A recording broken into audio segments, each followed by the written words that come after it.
Oke, yang belum buka kamera, Rizko Gita, Hermiani, Rido, Sihol Prada Pardosi. Ya, silakan dibuka kameranya. Oke, baik. Assalamualaikum warahmatullahi wabarakatuh. Selamat sore semuanya. Salam sejahtera untuk kita semua. Terima kasih. Hari ini tanggal 23 Februari 2024. Kita berkumpul kembali di kelas secara online di mata kuliah Manajemen Mutu Terpadu ya. Terima kasih untuk rekan-rekan yang sudah join tepat waktu di sore hari ini. Oke, untuk mempercepat waktu biar kita optimalkan hingga pukul 5.30, saya izin langsung sharing materi untuk di sore hari ini. Mohon disimak dan semua anggota kelas wajib on cam sehingga bisa fokus 1 jam aja sehingga apa yang pengen saya sampaikan di sore hari ini bisa diserap dengan baik. Nah, hari ini adalah pertemuan ketiga mata kuliah manajemen mutu di tanggal 23 Februari 2024. Saya mengucapkan terima kasih untuk rekan-rekan yang sudah membuat tugas mingguan untuk pertemuan kedua kemarin. Jadi di minggu kemarin saya meminta teman-teman untuk membuat tugas dan menjelaskan mengenai sampling contoh perusahaan yang menerapkan total quality management dalam menjalankan pola bisnisnya. Bisa FMCG companies ya, airlines, telco, banking industry, IT, ataupun agriculture, dan lain sebagainya. Kemudian menjelaskan profil perusahaan, visi misi, kemudian juga yang dilakukan oleh perusahaan tersebut sehingga TQM bisa berjalan dengan baik dan tentunya berimpact pada pertumbuhan bisnis perusahaan ya dan memiliki daya saing yang tinggi ya, kompetitif advantage dari perusahaan tersebut memiliki daya saing yang tinggi. Nah, teman-teman juga sudah mensubmit kemarin. Kalau saya cek, ada 2 orang yang tidak mensubmit tugas, Alwan Zaki dan Dede Rezanda. Jadi harapannya rekan-rekan saya minta untuk mensubmit tugas tepat waktu. Ingat ya, untuk kegiatan perkuliahan selama perkuliahan saya, yang saya ampu untuk tugas dan absensi itu hampir sekitar 60-70% penilaiannya. Jadi untuk nilai UTS itu paling cuma 15% karena menurut saya proses lebih penting dibandingkan nilai akhir pas UTS. Jadi harapannya teman-teman bisa mengikuti kegiatan perkuliahan hadir tepat waktu dan join kelas dan absensi juga ada. Dan yang terakhir juga untuk tugas juga disubmit ya. Nah, untuk tugas pertemuan kedua kemarin, mata kuliah Tata Quality Management, Manajemen Mutu Terpadu, saya mungkin coba mengambil salah satu video rekan-rekan ya, mungkin ini bisa menjadi referensi untuk kita. Semua videonya bagus, cuman menurut saya ini dari teman kita ini juga cukup menarik. Ya, coba kita lihat bersama-sama ya, silakan.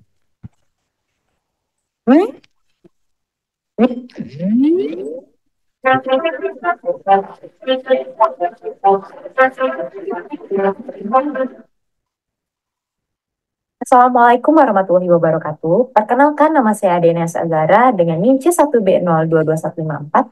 Di sini saya akan menjelaskan materi pada mata kuliah Manajemen Mutu Terpadu yang diberi tugaskan dosen pengampu Bapak Bambang Purnomo SEMM. Ini saya akan menjelaskan penerapan TQM pada perusahaan Aqua. Berikut adalah logo dari perusahaan Aqua. Selanjutnya, ada profil perusahaan Aqua. PT Aqua Golden Mississippi didirikan pada tahun 1973 oleh Bapak Tirto Utomo. Sebagai produsen pelopor air minum dalam kemasan di Indonesia, pabrik pertama didirikan di Bekasi. Setelah beroperasi selama 30 tahun, kini Aqua memiliki 14 pabrik di seluruh Indonesia. Pada tahun 1998, Aqua yang berada di bawah naungan PT Tirta Investama melakukan langkah strategis untuk bergabung dengan grup Danone yang merupakan salah satu kelompok perusahaan air minum dalam kemasan terbesar di dunia dan ahli dalam nutrisi. Langkah ini berdampak pada peningkatan kualitas produk, market share, dan penerapan teknologi pengemasan air terkini di bawah bendera Danone Aqua. Kini Aqua memiliki lebih dari 1 juta titik distribusi yang dapat diakses oleh pelanggannya di seluruh Indonesia. Selanjutnya, apa sih visi dan misi dari PT Aqua ini? Yang pertama, visinya adalah Aqua telah menjadi bagian dari keluarga sehat Indonesia selama lebih dari 30 tahun. Sebagai pelopor air minum dalam kemasan sejak didirikan tahun 1973, kini Aqua menjadi bagian yang tidak terpisahkan dari hidup sehat masyarakat Indonesia. Dulu dan kini, Aqua tetap dan selalu menjadi yang terbesar dan terdepan di Indonesia. Volume penjualan Aqua merupakan volume penjualan yang terbesar di dunia untuk kategori air mineral. Selanjutnya, ada misi. Misinya adalah Aqua selalu ingin melakukan program untuk menyehatkan konsumen Indonesia. Di antaranya, program aksi Aqua untuk Keluarga Sehat Indonesia atau AUI, Aqua untuk Anak Indonesia. Lalu, apa sih implementasi TKM pada Aqua dan penerapannya? Dalam implementasinya, perusahaan Aqua menerapkan sistem ISO 9001. Fungsi sertifikat ISO 9001 yang diterapkan Aqua adalah sebagai bentuk penerapan sistem manajemen mutu secara global. Dengan kata lain, keberadaan sertifikat ISO 9001 memberikan kepercayaan pada konsumen yang ingin mencoba kualitas produk yang dikeluarkan oleh perusahaan Aqua.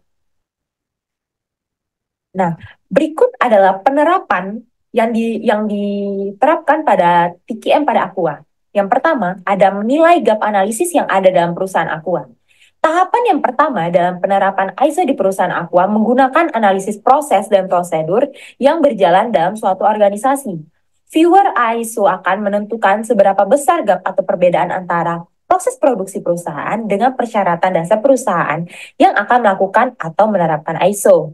Selanjutnya, yang kedua adalah melakukan pelatihan dan persiapan implementasi ISO. Tahapan kedua ini dilakukan oleh seorang konsultan ISO 9001/2008 yang mengajarkan bagaimana cara memberikan pemahaman yang jelas pada karyawan tentang persyaratan serta prosedur ISO. Yang ketiga, ada mengupayakan pengembangan sistem dan dokumentasi perusahaan Aqua. Konsultan ISO 9001/2008 mulai melakukan pembenahan pada perusahaan Aqua terkait manual mutu, prosedur yang wajib, instruksi kerja, sampai dengan membuat form-form yang harus dibuat. Lalu yang keempat ada implementasi sistem dan dokumen perusahaan sesuai persyaratan ISO. Pada tahapan yang keempat, perusahaan Aqua mulai harus melakukan implementasi yang sesuai ISO dengan pengaturan sistem manajemen mutu. Ketidaksesuaian syarat yang dilakukan oleh perusahaan ini akan berpengaruh terhadap penilaian audit yang dilakukan oleh perusahaan. Lalu yang kelima ada proses audit internal dan tinjauan manajemen ISO 9001 pemantauan ulang pada perusahaan Aqua yang menerapkan persyaratan ISO. Penilaian ini sebelumnya juga diimbangi dengan pelatihan perusahaan oleh konsultan ISO 9001/2008 tentang cara melakukan audit internal dan tinjauan manajemen. Dan yang terakhir, sertifikat pada perusahaan.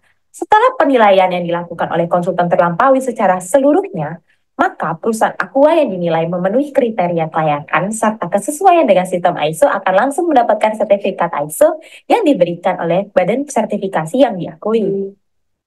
Baiklah, mungkin itu saja yang bisa saya sampaikan tentang penerapan TKM pada perusahaan PT Aqua. Oke, terima kasih banyak untuk Dea ya.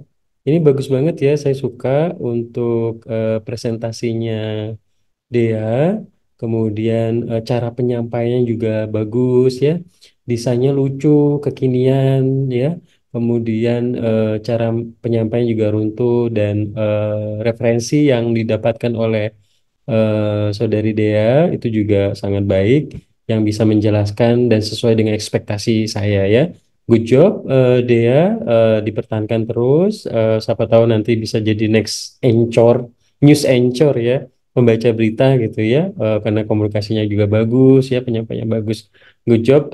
Thank you Dea untuk tugasnya. Ini salah satu contoh ya yang mungkin saya ambil dan saya pilah-pilah tadi pada saat melihat mencek tugasnya teman-teman.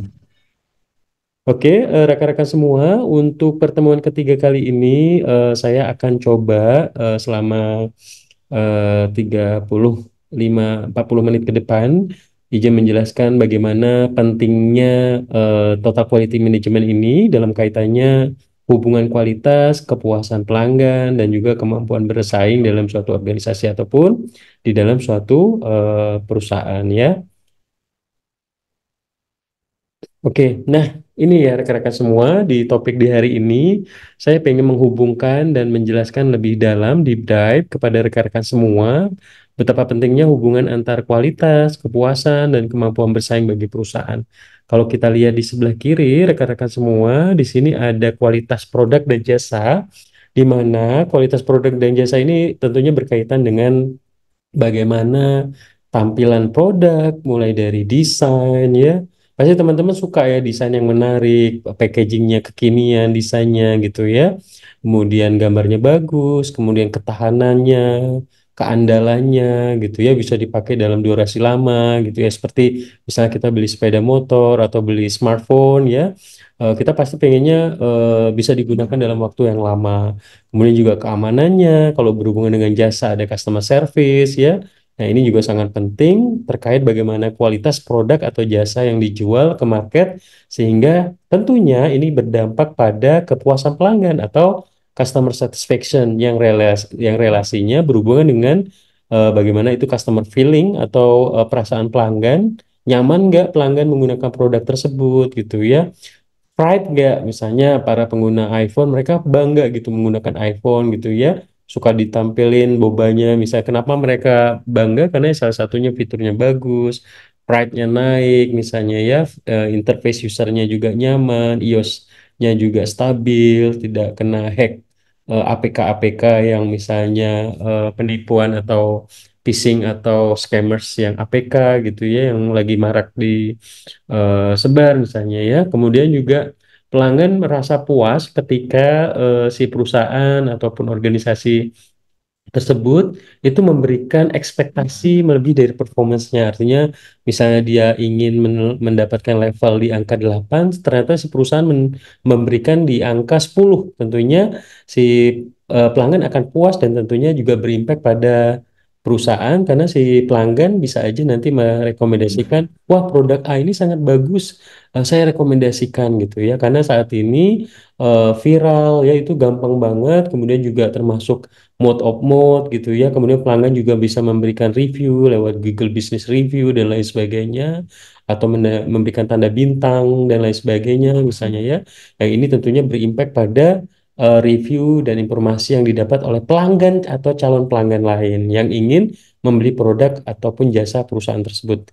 Kemudian selanjutnya yang terpenting ketika kepuasan pelanggan itu terjadi, perusahaan juga akan bisa melihat dari salah satu standar indeks yang diukur, salah satunya adalah Customer Satisfaction Index yang mengukur seberapa puas pelanggan tersebut menggunakan produk kita ya. Kemudian ada juga Customer Loyalty Index, ini berkaitan dengan seberapa loyal perusahaan tersebut, pelanggan tersebut dengan perusahaan tersebut.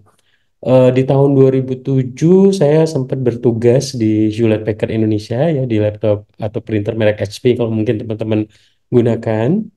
Jadi selama di kantor pusat di Jakarta di Mega Kuningan, jadi salah satu yang saya kerjakan di bagian total customer experience and quality adalah mengukur seberapa puas pelanggan tersebut dengan layanan yang kita berikan.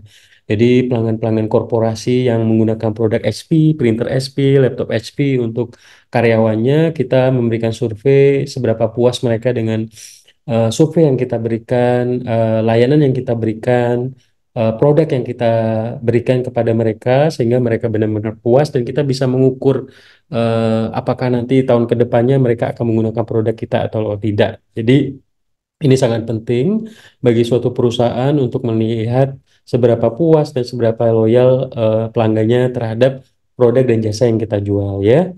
Kemudian rekan-rekan semua ada juga kemampuan bersaing nih. Nah, dari kualitas produk berimpact kepada kepuasan pelanggan. Nah, ini juga berimpact pada kemampuan bersaing perusahaan.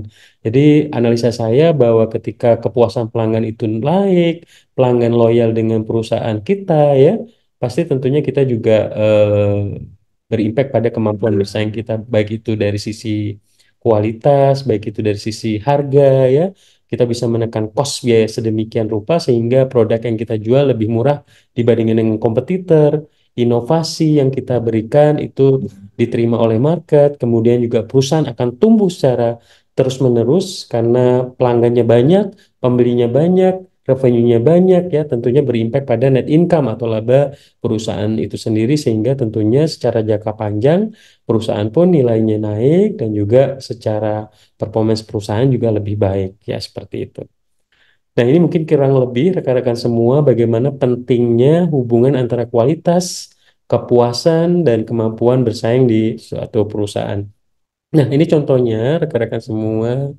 Mungkin teman-teman tahu Unilever ya, produknya banyak ya. Salah satunya contohnya mungkin teman-teman udah kenal semua bagaimana Unilever sebagai perusahaan FCMG, Fast Consumer Moving Goods ya, FCMG itu singkatannya Fast Moving Consumer Goods FMCG ya, FMCG ya, Fast Moving Consumer Goods.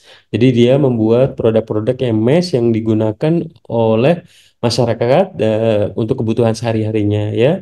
Di mana di Unilever ini sendiri, contohnya ya produknya Pepsodent, mungkin teman-teman pasti menggunakan ya, Lifebuoy ya atau Blue Band untuk masakan di dapur. Nah, mereka produk-produk ini, brand ini, mereka sangat kuat di pasar karena orang ketika nginget mau beli Pepsodent ya misalnya ya mau beli odol misalnya ingatnya Pepsodent gitu ya.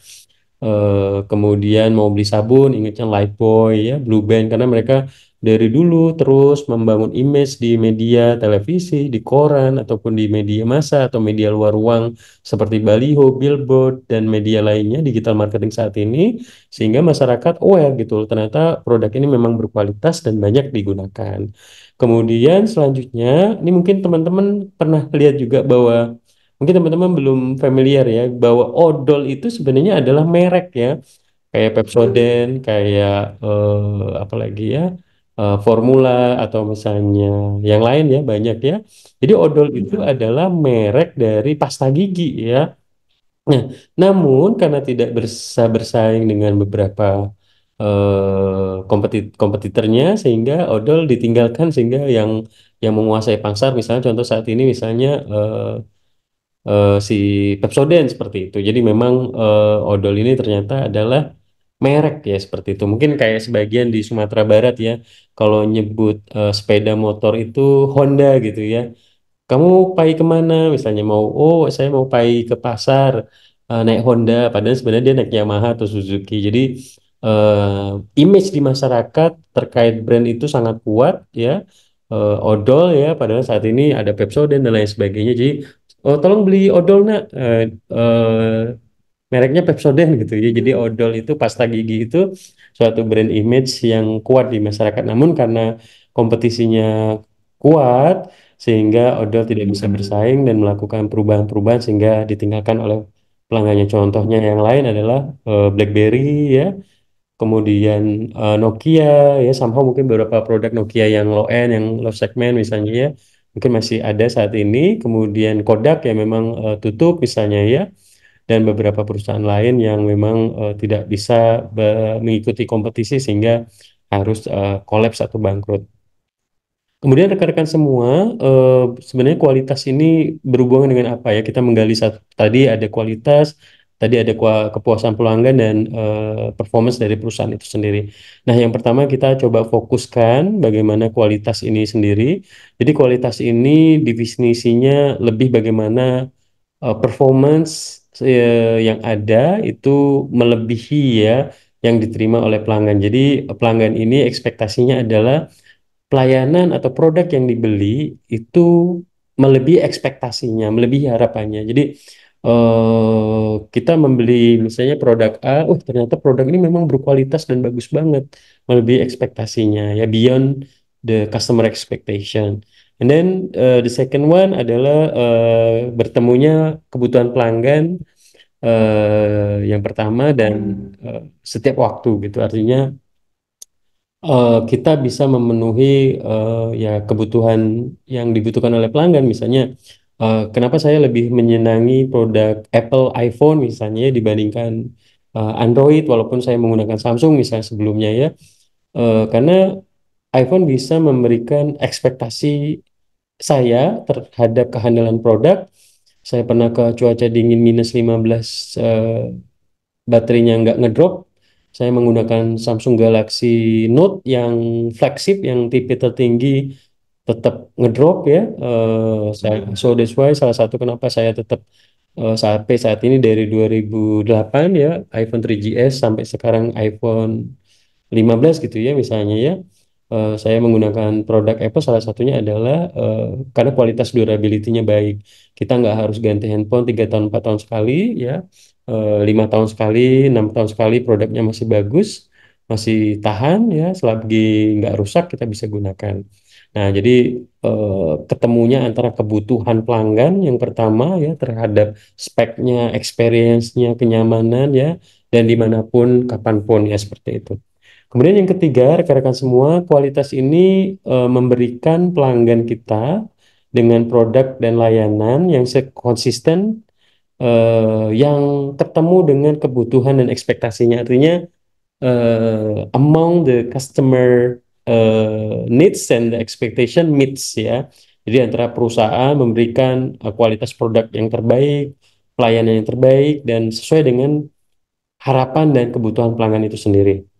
And then number four is continuous good product which the customer can trust ya. Jadi produk yang kita jual itu atau produk yang kita berikan ke pasar ya, bisa dipercaya oleh customer. Jadi saya percaya ketika saya menggunakan produk sepeda motor Honda atau menggunakan Toyota atau Mitsubishi, eh, tahan banting misalnya ya. Saya menggunakan kendaraan misalnya mobil Mitsubishi itu tahan banting, tinggi, bisa dibawa kemana aja, cocok di lapangan, gagah, misalnya seperti itu.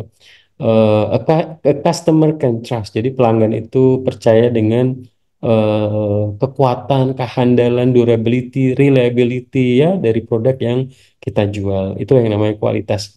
And then the number 5 adalah not only satisfying customers, but delighting them, innovating and creating. Jadi nggak hanya kita memuaskan pelanggan, namun juga membuat mereka bahagia, misalnya ya, melakukan inovasi, menciptakan sesuatu yang membuat pelanggan itu happy dengan produk yang kita jual.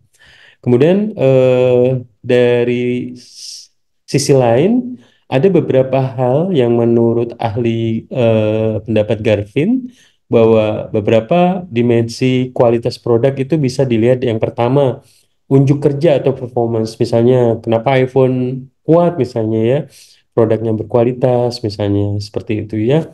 Walaupun secara pricing memang lebih mahal dibandingkan yang lain, but when you use the Apple product ya iOS, teman-teman pasti lebih lebih akan nyaman ya. Saya udah menggunakan beberapa produk karena memang saya bekerja di telekomunikasi, tentunya saya udah mencoba produk dari Windows Phone dari tahun 2003 pas memang kuliah pakai Nokia misalnya, kemudian pas kerja dulu sempat menggunakan Windows Phone merek iPad HP ya. Jadi dulu HP juga membuat smartphone, kemudian menggunakan BlackBerry, kemudian menggunakan Android ya, mulai dari Samsung, ada juga Vivo, Oppo gitu ya. Kemudian iOS, eh, selama kartu saya aktif ya dari 2007 kartu halo saya itu sampai sekarang, saya tetap menggunakan iPhone karena memang menurut saya kualitasnya lebih baik ya, performance-nya. Tapi menurut saya setiap orang pasti punya preferensi yang berbeda-beda ya. Kadang ada yang pengen gaya ganti setiap 2 tahun sekali ganti, pengen Samsung aja misalnya ya. Tapi setiap orang punya preferensi yang berbeda-beda. Ada yang misalnya suka saya lebih seneng Yamaha, atau saya lebih seneng Kawasaki, atau saya lebih seneng Ninja, atau saya lebih seneng ya beberapa produk dari otomotif yang lain. Itu berhubungan dengan ekspektasi yang diterima oleh mereka sendiri ya. Jadi unjuk kerja ini bagaimana orang melihat performance suatu produk dan jasa itu dilihat oleh market. Misalnya kenapa Honda Beat itu salah satu sepeda motor yang memang banyak diminati. Yang pertama misalnya compact ya, nggak besar seperti Vario, harganya murah misalnya ya, lebih terjangkau dibandingkan Vario maksud saya. Kemudian servisnya di mana-mana ya, harga jualnya tinggi ya dibandingkan mungkin yang Yamaha Mio misalnya ya, mungkin harga belinya sama kayak Beat tapi harga jualnya mungkin turun dibandingkan Honda Beat. Nah, ini mungkin fakta di lapangan yang berimpact pada ekspektasi orang, oh ternyata Honda Beat ini secara performance lebih baik. Walaupun secara teknologi somehow Suzuki ataupun Yamaha itu sebenarnya nggak kalah. Tapi ekspektasi orang melihat performance kinerja dari Honda Beat itu lebih baik dibandingkan mereka karena beberapa pertimbangan lain seperti itu ya. Alright, yang kedua adalah fitur, keistimewaan spesial dari fitur. Misalnya kenapa iPhone itu bagus, misalnya ya, saya bisa mendapatkan pembaruan operating system terbaru, memperbaiki bug-bugnya seandainya ada bug yang bermasalah, misalnya di iOS gitu ya, ataupun keistimewaan lain misalnya ya. Jadi fitur-fitur ini tentunya mungkin setiap produk spesial dan berbeda. Artinya orang misalnya, ah Pak saya lebih senang pakai Android Pak dibandingin pakai iPhone ya. Itu preferensi orang berbeda-beda. Jadi keistimewaan spesial fitur itu pasti kan sesuai dengan kebutuhan kita. Kalau memang sekiranya kita butuhnya cukup di situ ya, ya kita akan memaksimalkan fitur yang ada di sana sesuai dengan produk yang kita pilih, merek yang kita pilih, atau brand atau perusahaan yang kita milih seperti itu. Kemudian andal atau reliability ya, keterandalan ini berhubungan dengan seberapa kuat produk itu dipakai dalam durasi yang lama misalnya ya, tidak mudah rusak seperti itu. Kemudian kesesuaian conformance ya, bagaimana kesesuaian antara iklan yang ditampilkan dengan performance produk tersebut ketika kita menggunakan produk tersebut. And then durability, usia pakai, seberapa lama penggunaannya gitu ya, tahan banting, kemudian dan lain sebagainya. Kemudian kemampu layanan ya, serviceability, artinya ketika kita menghadapi complaint handling terkait produk, misalnya teman-teman di sini menggunakan laptop Acer atau laptop HP atau MacBook misalnya ya, itu ketika terjadi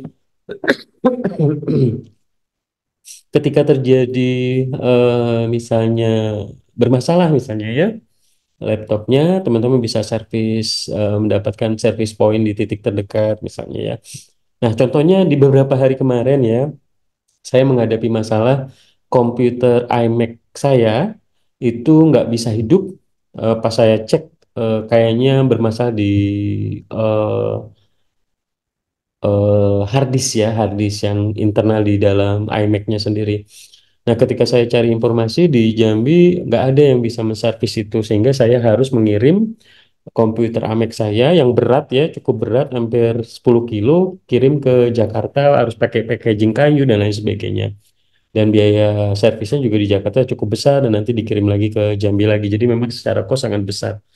Nah, ini juga menjadi hal yang menjadi perhatian juga ya buat teman-teman mungkin ketika membeli suatu produk pasti teman-teman akan mencari tempat servis yang dekat, misalnya membeli motor. Ah, Ahas ada di mana-mana, sepeda motor Honda gampang diservis misalnya. Kenapa Suzuki dan Kawasaki secara market share kalah dengan Honda ya salah satunya adalah si Honda memiliki titik service point yang ada di mana-mana, titik penjual yang ada di mana-mana ya.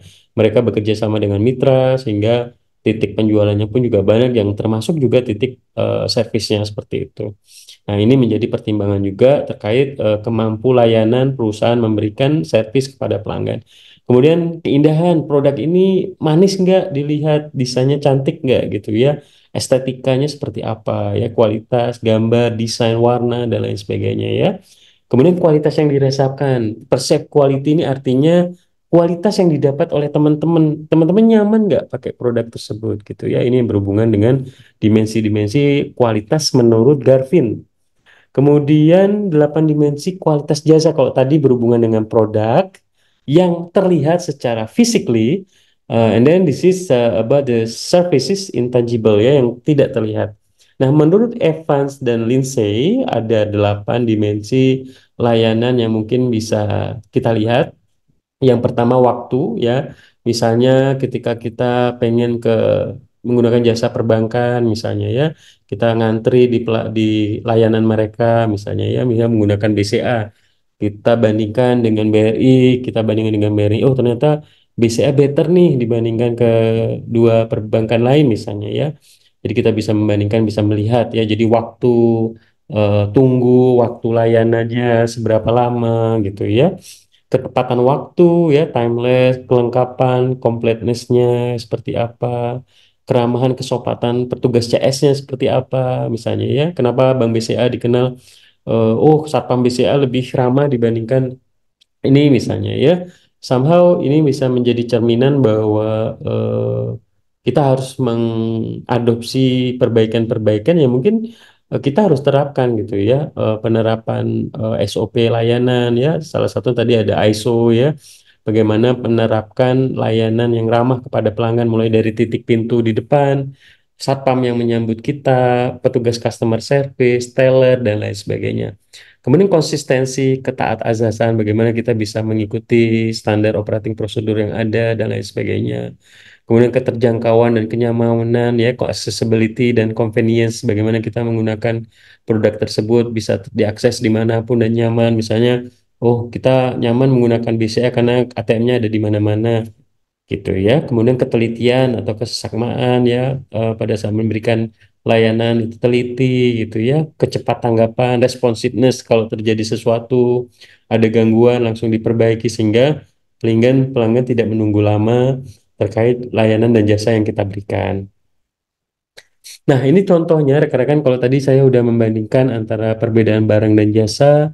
Kalau perusahaan yang bergerak di barang atau manufaktur itu berwujud fisik produknya, kemudian minimal kontak konsumen pada saat proses, pelanggan bisa aja langsung beli produknya di supermarket, misalnya Unilever ya, kan nggak langsung berhubungan dengan staff Unilever atau karyawannya kan ya, jadi langsung ke ke retailer atau ke minimarket atau ke Alfamart, Indomaret gitu ya, dikirim dari produsen ke konsumen ya.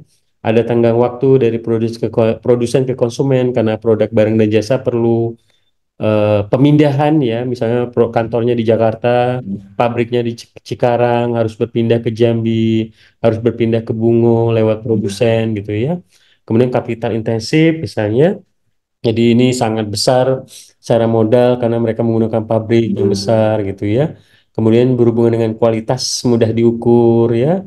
Kemudian konsumen memperoleh hak pakai dan hak milik. Ini kalau perusahaannya berhubungan dengan perusahaan yang bergerak di bidang barang yang ada fisiknya. Nah, kalau perusahaan jasa biasanya tidak berwujud. Misalnya teman-teman potong rambut ya, teman-teman kan nggak merasakan wujudnya, tapi teman-teman merasakan tiba-tiba teman-teman rambutnya udah rapi ketika dipotong, misalnya seperti itu. Ekstensif kontak konsumen pada saat proses ya, jadi ada kontak antar konsumen dan penyedia jasa, misalnya tadi yang tukang motong rambut, barbershopnya dengan konsumennya ya. Konsumen juga ikut serta berpartisipasi penuh, misalnya ikut, oh dipotong rambutnya misalnya, tidak ada tenggang waktu dari penyedia jasa ke konsumen gitu ya. Labor intensif, jadi banyak yang memang berhubungan dengan people, orang ya, karyawan langsung menyediakan jasa layanan ke pelanggan. Kualitas sulit diukur, konsumen memperoleh hak pakai aja gitu, misalnya pengguna jasa telekomunikasi gitu ya. Pelanggan nggak akan memiliki hak untuk memiliki tower ini misalnya gitu ya, BTS ini misalnya. Kalau Unilever brand yang fisik ya, physically, misalnya teman-teman beli Molto atau sabun Rinso atau sabun Lux ya, Pond's atau Blue Band, Bauvita ya. Terus apa lagi, Magnum, es krim, Sariwangi, Estee, Royco, kecap Bango dan lain sebagainya, Pepsodent dan lain sebagainya, itu yang ada physically terlihat dan bisa dipegang dan dirasakan. Nah, kemudian yang kedua, kalau tadi saya banyak membahas terkait quality, and then the second one is about the customer satisfaction. Menurut Dhamma Mesta dan Handoko tahun 97, jadi menurutnya pelanggan ini adalah orang atau individu yang melakukan pembelian untuk memenuhi kebutuhan pribadinya atau konsumsi rumah tangga ya.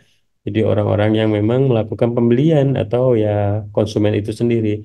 Kemudian menurut Pramitra 2001 menyebutkan bahwa pelanggan ini adalah individu pembuatan keputusan yang menyebabkan seorang harus terlibat atau tidak dalam pembelian suatu produk ya. Kemudian kepuasan pelanggan apa gitu ya? Kalau tadi pelanggan sudah dijelaskan, objek atau individunya, kalau kepuasan pelanggan adalah evaluasi pasca konsumsi untuk memilih beberapa alternatif dalam rangka memenuhi harapan. Jadi setelah dibeli, dirasakan, wah enak nih, puas saya menggunakan produk ini gitu ya. Kemudian Kotler, Bapak Philip Kotler 2002 menyatakan bahwa perasaan senang atau kecewa seseorang yang muncul setelah membandingkan antara persepsi atau kesannya terhadap kinerja atau hasil dari suatu produk dan harapannya-harapannya. Jadi dari Kotler ini bisa ya mengaitkan bahwa perasaan yang muncul apakah kita senang atau kecewa ketika kita menggunakan produk dan jasa tersebut gitu ya, sehingga muncul puas, tidak puas gitu ya. Nah, faktor yang mempengaruhi pelanggan itu puas atau tidak puas menurut Lupiodi tahun 2001 mengenai kualitas produk, produknya berkualitas atau tidak, pelayanannya, customer service-nya, emosional hubungan kita dengan perusahaan tersebut, harganya ya, biaya yang dikeluarkan misalnya after salesnya misalnya ya. Nah, ini menjadi perhatian bagaimana perusahaan harus bisa menciptakan kelima item parameter ini sehingga menciptakan pelanggan itu puas dengan layanan yang diberikan. Kemudian selanjutnya tentunya dampak dari kepuasan pelanggan ini berdampak positif bagi perusahaan. Tadi yang saya jelaskan, mulai dari net income, laba rugi perusahaan, ya, kemudian net value perusahaan tersebut value-nya meningkat, ya, image perusahaan juga akan positif meningkat di masyarakat, sehingga tentunya berimpact pada loyalitas pelanggan, ya, seperti itu. Nah, dari kedua proses tadi, mulai dari produk dan jasa yang berkualitas, ya, berimpact pada kepuasan pelanggan dan kepuasan dari sisi loyalitas pelanggan, tentunya berimpact pada kemampuan bersaing perusahaan. Ketika perusahaan bisa memberikan yang terbaik, mereka akan menjadi market leader. Dampak bersaing perusahaan ini bisa yang pertama, perusahaan memiliki jumlah pelanggan akan banyak tentu menjadi market leader ya, pelanggan mempercayain produk dan jasa yang dijual oleh perusahaan itu untuk digunakan. Yang kedua, profitabilitasnya meningkat tentu ya, pasti berdampak pada omset perusahaan naik, profitabilitas keuntungan perusahaan naik. Tentunya juga yang ketiga, perusahaan akan tumbuh dan berlangsung secara terus-menerus, artinya perusahaan akan terus eksis ya. Misalnya Apple ya, sampai saat ini walaupun Steve Jobs sudah meninggal, perusahaan tetap berdiri dan tetap digunakan oleh masyarakat di seluruh dunia. Kemudian nilai perusahaan atau market capitalization dari perusahaan tersebut juga naik kalau seandainya perusahaan itu go public listing di bursa efek seperti itu ya. Kemudian juga impactnya pasti karyawan sejahtera, misalnya remunerasinya baik, gajinya bagus, sehingga berdampak pada keberlangsungan perusahaan tersebut. Oke. Nah, ini contohnya Tesla. Tesla menjadi salah satu perusahaan terbaik. Salah satunya, kenapa? Ya karena mereka membuat produk listrik ya yang berkualitas, kemudian dijual di seluruh dunia gitu ya. Kemudian berteknologi tinggi, ada mobil otonom, bisa driving sendiri ya. Yang tentunya ini bisa berimpact pada keberlanjutan perusahaan tersebut ke depannya seperti itu. Oke, sampai sini ada yang mau ditanya terkait bagaimana hubungan antara kualitas, kemudian antara eh, tadi terhadap kepuasan pelanggan, kemudian juga terhadap performance kompetisi bersaing perusahaan di market. Mungkin silakan kalau ada yang mau ditanya ya. Untuk tugas minggu depan, rekan-rekan semua, itu teman-teman saya minta membuat ya dalam penerapan total quality management itu dipermudah oleh beberapa tools, yaitu alat total quality management. Alat-alat ini tentunya bisa menganalisa dan mengerti masalah-masalah serta membantu membuat perencanaan ya. Jadi teman-teman bisa yang pertama sebutkan dan jelaskan dan berikan contoh alat total quality management seperti apa ya. Kemudian jelaskan dalam bentuk PowerPoint kayak dia tadi. Kemudian dijelaskan dalam bentuk video dan diinput di Google Sheet. Paling lama Kamis depan tanggal 29 Februari 2024 jam 5 sore. Kemungkinan di Kamis depan itu saya lagi on the way perjalanan keluar kota, tapi jam 5 sore hari Jumatnya saya usahakan untuk bisa ngajar di Palembang Zoom ya teman-teman. Jadi saya harapkan teman-teman bisa on time untuk mensubmit tugas tepat waktu karena di jam 5 sore hari Kamis depan tanggal 29 saya akan lock, jadi yang telat nggak akan bisa mensubmit tugasnya ya. Jangan lupa cantumkan NIM, nama mata kuliah, nama kampus, dan nama dosen pengajar. Untuk minggu depan di hari Jumat jam 16.30 saya minta Cindy Dwi Sapitri menjelaskan tools-tools yang tiga pertanyaan ini, satu pertanyaan ini ya. Sebutkan, jelaskan, dan berikan contoh alat total quality management. Kemudian yang kedua Gusti Ramadan. Satu orang maksimal 5 menit aja cukup. Cukup 2-3 slide. Nanti teman-teman bisa menjelaskan via Zoom. Tolong dipersiapkan dengan baik PPT-nya sehingga nanti teman-teman bisa langsung presentasi di kelas secara online. Sampai sini, sampai tugas ada yang mau ditanyakan? Silakan teman-teman. Yang belum buka kamera, Audrey, Eka Rohani, siapa lagi? Oke ya, dua orang ini Eka Rohani dan Audrey Putri ya. Silakan ditanya kalau ada yang mau ditanyakan untuk tugas dan lain sebagainya. Nanti materinya saya seperti biasa, saya akan share di grup kelas ya. Ada yang mau ditanya? Cukup? Kalau cukup, saya coba absen dulu ya. Ini untuk tugasnya, kalau saya lihat di sini ya, tugas satu nih ada beberapa orang nih, Dede ya nggak masukin. Kemudian tugas dua ya ada Dede nggak masukin, nggak input. Alwan juga nggak buat.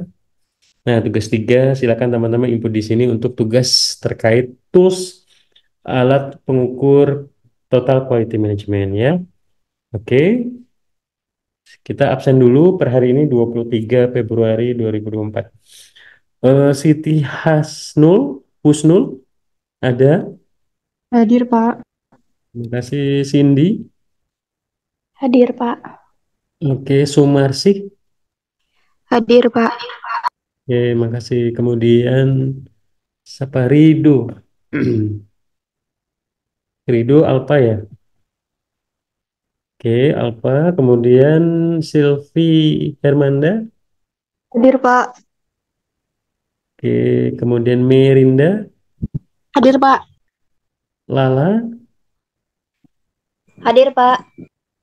Hermiani, Hadir, Pak. Razulin. Apa ya? Razulin Rahman ada? Apa ya? Kemudian Farhan Andriansa, Hadir, Pak. Dwi Alia Mufida, Hadir, Pak. Rizko Gita Pradana, apa ya? Hadir, Pak. Oke. Kemudian Iko Aditya, Hadir, Pak. Andre Kurniawan, Hadir, Pak. Alvin Huta Barat, Hadir, Pak. oke, Zeremi Anggreta Mulia, Hadir, Pak. Tiara Retaliana, Hadir, Pak. Eka Rohani, Hadir, Pak. dibuka kameranya rajin-rajin ya. Oke, Iya, Pak. Gracelia Sophia, Hadir, Pak. Tita Gustiana, Hadir, Pak. George Giuseppe Segian, Alfa, Nabila Hadir, Pak. hadir, kemudian Sihol. Hadir, Pak. Sihol nih tadi duluan ya jam 4.10 udah masuk room. Thank you ya Sihol ya. Amila Khairi, Hadir, Pak. nah dia Zahpani, Alfa Hadir, ya. Pak. Oh hadir. Oke, Dimas, Hadir, Pak. Dea, Hadir, Pak. oke, Gusti, Gusti hadir, Pak. Triwahyuni, Hadir, Pak. Andira Aprilia, Hadir, Pak. Yogi, Hadir, Pak. Alif, Hadir, Pak. Muhammad Fadil, Hadir, Pak. Alwan Zaki, Alfa ya. Oke, Bima Aditya, Hadir, Pak. oke, Rizko nanti tolong diinfo Alwan Zaki ya. Mungkin dia sakit atau apa, nggak masuk udah 3 pertemuan ya. Mohon dibantu. Audrey ada? Alfa ya? Alfa, Rizky, Hadir, Pak. Dede, Alfa lagi. Ahmad Alfiandi, Hadir, Pak. oke. Ada yang belum disebut atau saya keliru untuk absen sini? Coba dilihat masing-masing. Oke, kalau sudah saya tutup. Pak, izin, Pak. Rido tadi hadir, Pak. Rido. Oh, tadi Rido suaranya nggak ada. Oke, Tempat dia mati lampu, Pak. Dia nyambung ke ini WiFi. oke. Yang lain ada lagi? Saya perbaiki. Cukup ya. Makasih Rido untuk koreksinya. Kayaknya sudah cukup, sudah sore jam 5.23. Selamat weekend teman-teman Sabtu Minggu. Jangan lupa tugasnya dibuat, kemudian jaga kesehatan, lagi banyak demam pilek. Semoga teman-teman sehat selalu ya. Sampai jumpa minggu depan dan tugasnya tolong on time dibuat. Mohon maaf jika ada yang kurang berkenan. Wabillahi taufiq wal hidayah. Wassalamualaikum warahmatullahi wabarakatuh. Waalaikumsalam. Waalaikumsalam.